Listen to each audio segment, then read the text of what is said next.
Excellency, President Mohai, former President of Botswana, distinguished guests, ladies and gentlemen, all protocols observed. It gives me great pleasure to be here today at the African Leadership Academy at this wonderful occasion of where we've come to celebrate some of the most inspiring young entrepreneurs in Africa.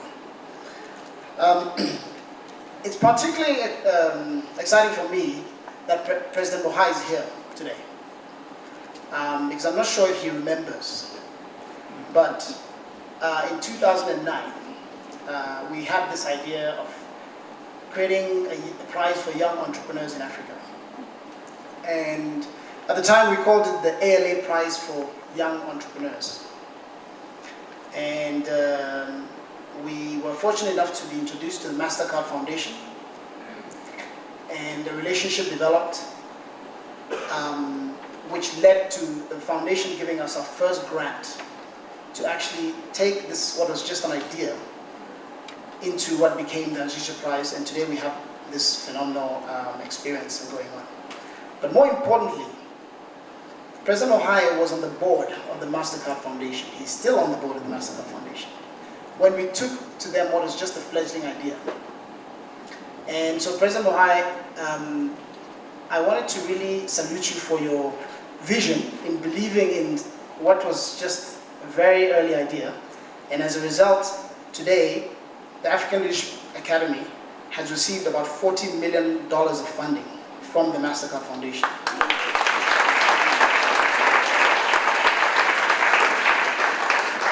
And so you've enabled all of this much more than just the Anzisha Prize, and we're very grateful to you for being a visionary.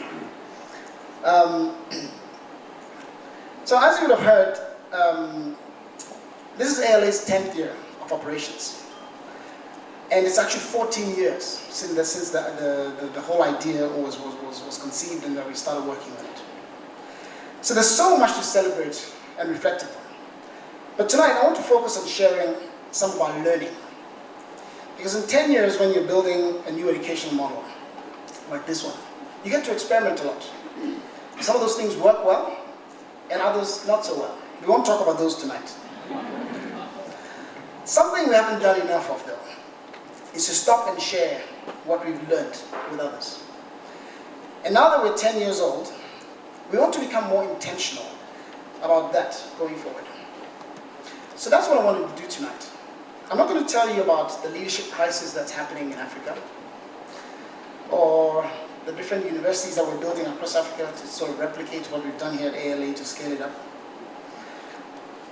I'm going to instead dispense some advice, and hopefully this will allow others to build their own institutions better and faster by learning from our mistakes and successes. Now, while I'd love to take credit for all that I'm about to tell you, these insights are really the collective wisdom of all the staff here at the Academy who have been experimenting with how best to teach young entrepreneurs for almost a decade now. They are what we call the cathedral builders at ALA, because we're building something that we want to last for hundreds of years. And so they are the experts who make all this happen here at ALA, and it's my privilege to help everyone see them in that light tonight. So welcome to 5 lessons from 10 years of developing very young entrepreneurs at African Leadership Academy. So let's get started. Lesson number 1 is that you can't force young people to become entrepreneurs, but you can ensure that they gain entrepreneurial experiences which can significantly increase the chances of them becoming an entrepreneur later on in their lives. So if I reflect on my own story, growing up, my parents at home would only celebrate people who were doctors, lawyers, engineers. So if an entrepreneur came to our house, you got the sense that this person's... That was planned. Sound effects. Whenever an entrepreneur came to the house, you got the sense that this person's kind of shady. You know? The only reason they're an entrepreneur is because they couldn't get a degree, or they didn't do well at school. And so I thought entrepreneurship was a bit of a dirty word. But then when I was in high school, so I had no intentions of becoming an entrepreneur whatsoever. I was moving along the path of being a doctor, an engineer, a lawyer, and pursuing the path that was acceptable. But then later on when I was in high school, I stumbled across this idea of starting to sell some shoes, and I started a small business when I was 16 doing that. And then when I was 18 years old, my mother had started a small school in Botswana, in Selebipikwe. I'm from Gala originally by then, but I was living in Botswana.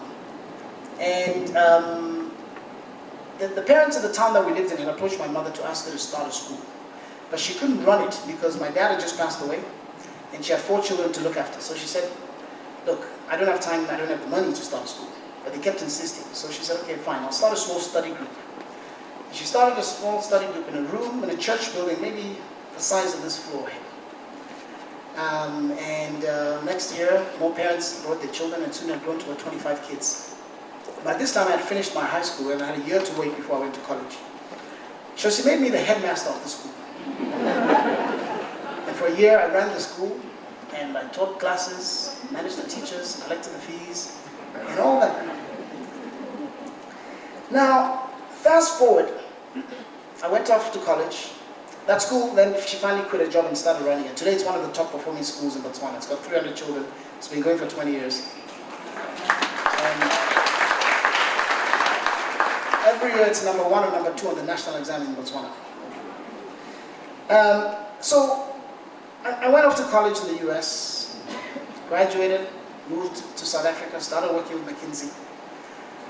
And then, just 7 years later, when I was 25, I was reflecting on all the experience I'd had of living and working in different parts of Africa, and thought about, together with my colleague Chris Bradford and others, creating an institution that would develop better leaders for Africa, because we had identified that that was the real need.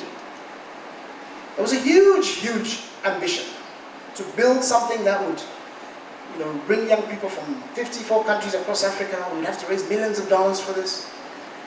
And so much more complex than that small idea. But what gave me the confidence that I could actually do something like the African Leadership Academy was that small project that I'd done with my mother when I was 18 years old.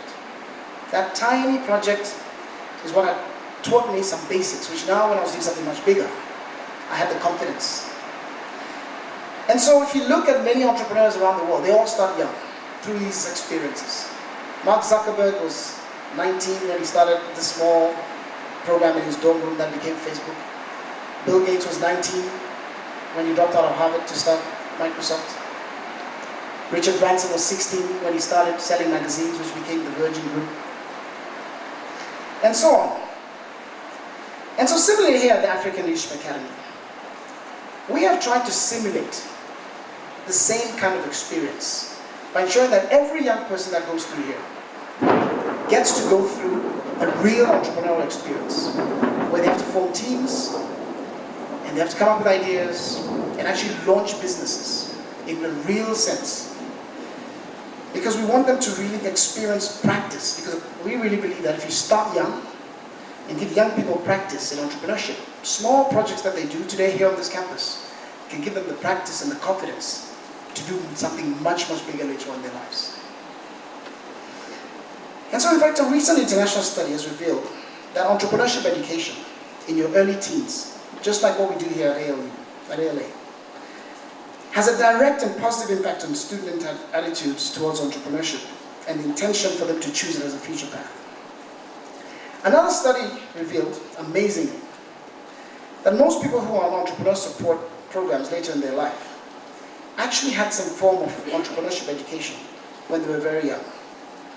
And so we're confident that in time we will add to this evidence with a significantly higher proportion of our graduates from the African Leadership Academy becoming entrepreneurs than those from schools without similar compulsory entrepreneurship experiences like we do here at ALA. So that's the first lesson.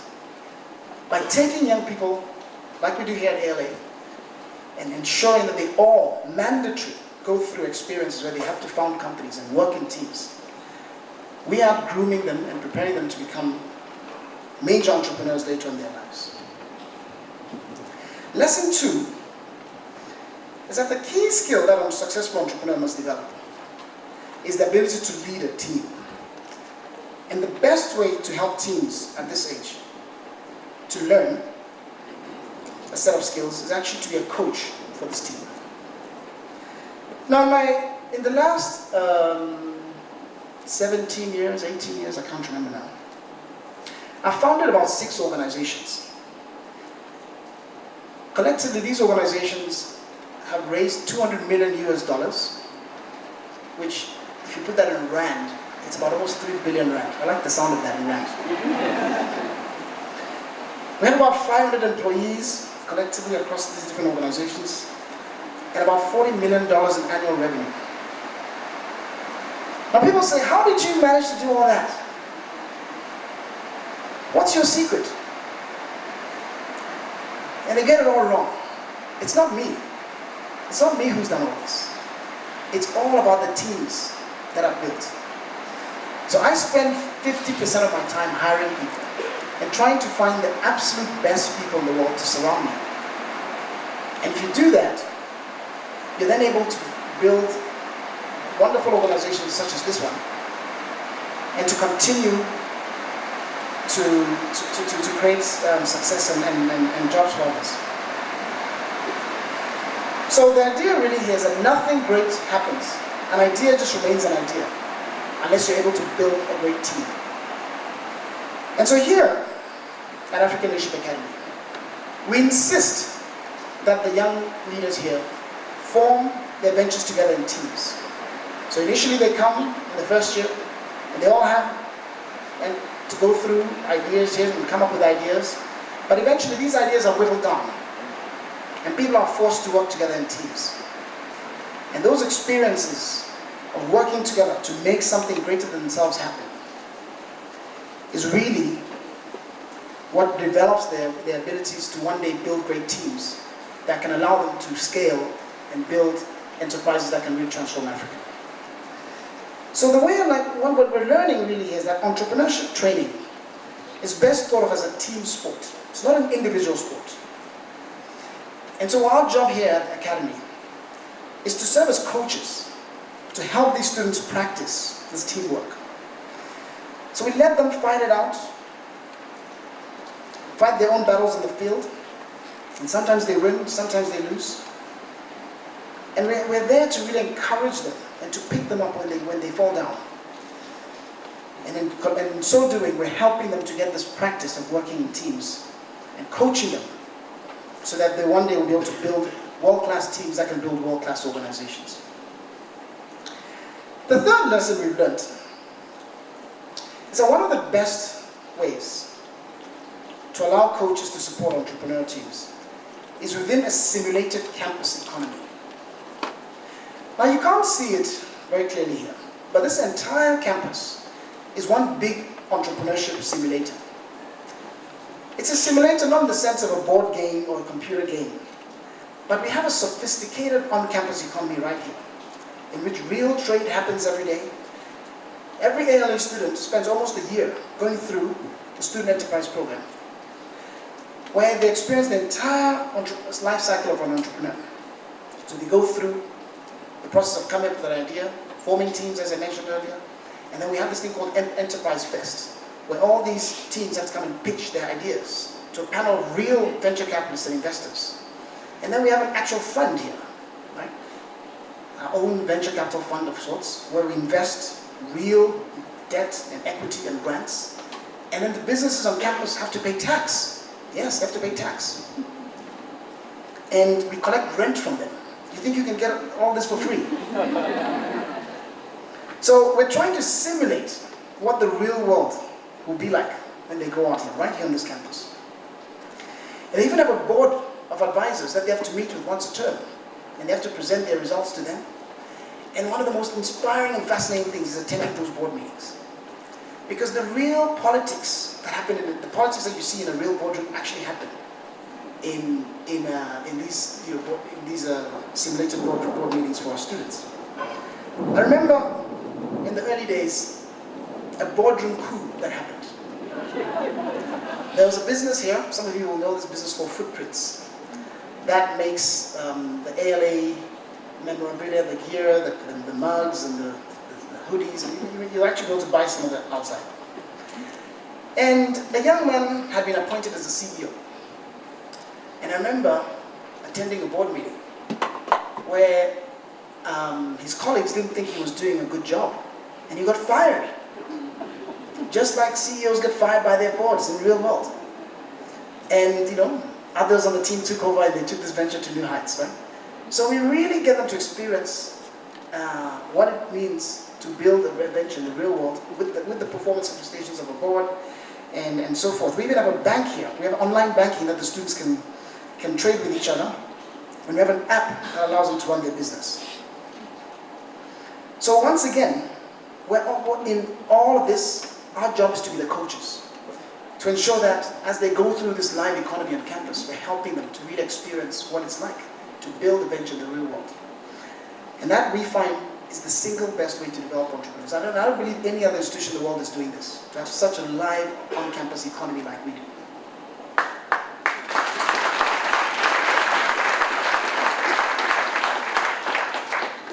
Lesson 4 that we've learned is that one of the best ways to accelerate very young entrepreneurs is for them to see the right movie ahead of them. Now, very often when we talk about role models and case studies, we're talking about Bill Gates, we're talking about Steve Jobs, we're talking about all these huge global Elon Musk.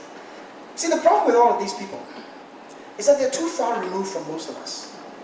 And so they think, oh no, that's Bill Gates, I'll never be able to do that. That's Steve Jobs, I'll never be able to do that. And it just becomes disconnected from most young people. Now, we learned this almost by accident, that actually the best role models are people who are just a few years older, or just a few years ahead of the people that you're trying to develop. So some of our most successful entrepreneurs here at the African Leadership Academy are graduates who have gone on to start schools. For example, there's a young woman called Belinda Munembo from Zimbabwe. She came here, was inspired by what she had seen in what Chris and myself and other founders had done in starting ALA.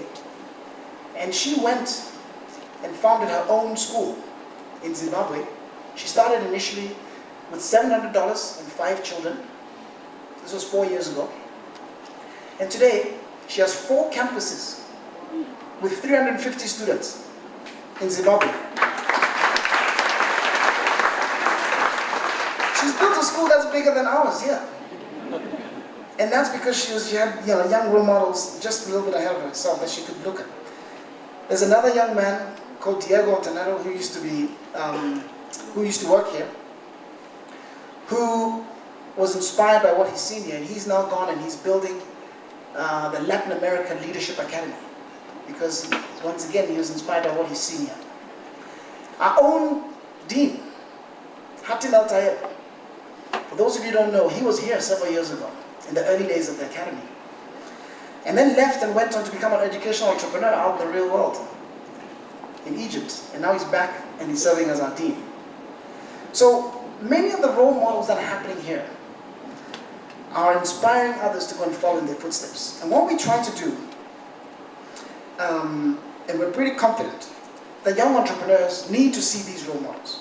So one of the things we're trying to do is to expose young entrepreneurs to internships so that they can see how what they're trying to do is being done at scale, and to really accelerate their trajectory of youth-led businesses. And this is why the Anzisha team launched the Entrepreneur Internship Pilots Program earlier this year, where active entrepreneurs go and spend a few weeks as interns with a bigger but entrepreneur-led company in Africa, in the same sector as they're in, so that they can be inspired by someone who's just a little bit, ahead of the game than they are. Now, while we step on some way to prove this, we're seeing that there's precedent in successful communities of entrepreneurs globally. For example, the Jewish community here in South Africa, they have a role model value chain system that is very granular, and there's someone just ahead of them at every step of the way who's an incredible and accessible story of success, so that they can learn from. So we're trying to build that very role model chain here within the ALA alumni community. And the Anzisha Fellows, we see our best and biggest investment into that entrepreneurial perspective. And so our dream is that the textbook stories and wall posters in bedrooms of teenagers all across Africa is not going to be Bill Gates or Steve Jobs, but they're going to be Anzisha fellows. And not Silicon Valley entrepreneurs. The final lesson I want to share with you, lesson 5, is that investing in very young entrepreneurs could actually be the secret weapon, the Trojan horse attack against unemployment on this continent. By 2035, Africa will have the largest workforce in the world, bigger than China, bigger than India. 1.1 billion youth on this continent will need jobs. Now this is a very scary number. But we believe that only people who are going to create these jobs for these young people are entrepreneurs. Governments will not be able to do it. Foreign aid will not be able to do it. We need entrepreneurs. Now the exciting thing about young entrepreneurs is that they actually invest in their peer group. And in the early stages of the business, they hire their friends. Isn't it? So if you're trying to address youth unemployment, the best way, we believe, to address that is to actually get young entrepreneurs, because they will not be afraid to hire young people. Whereas more mature entrepreneurs or older, more established companies might be scared. And so if we see more young entrepreneurs being successful, the likelihood of very young school leavers finding employment actually increases. One of the very live case studies is from Fabrice Alamo from Cameroon, who's an Anzisha fellow from 2015. He has now 314 employees, all at an average age of 25.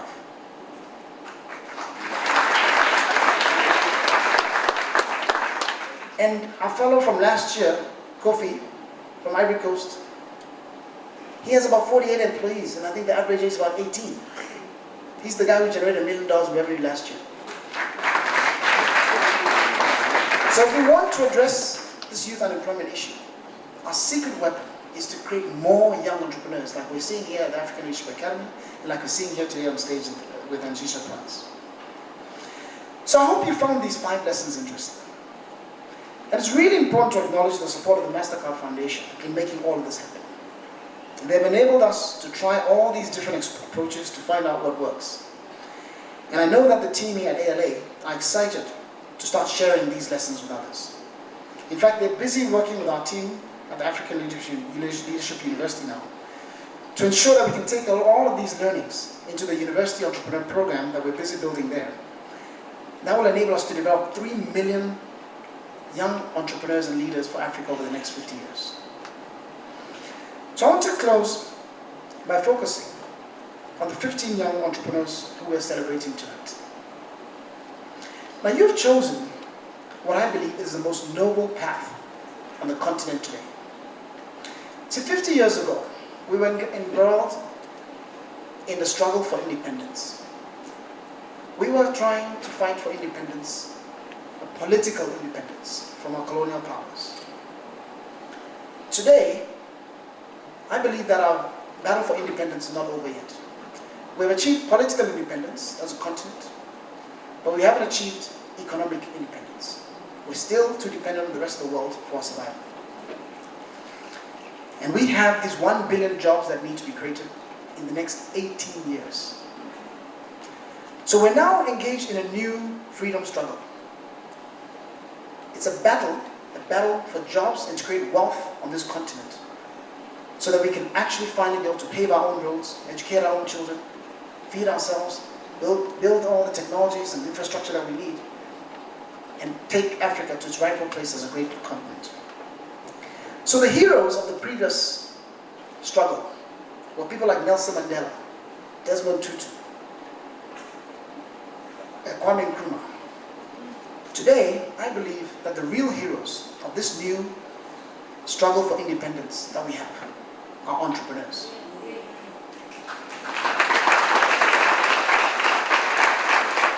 So all of you Anzisha fellows, I'm here to say that you are the heroes who are going to win this battle that we're now engaged in, who are going to allow Africa to finally become truly independent as a continent. And congratulations, well done, and I can't wait to see where you'll take the continent. Thank you.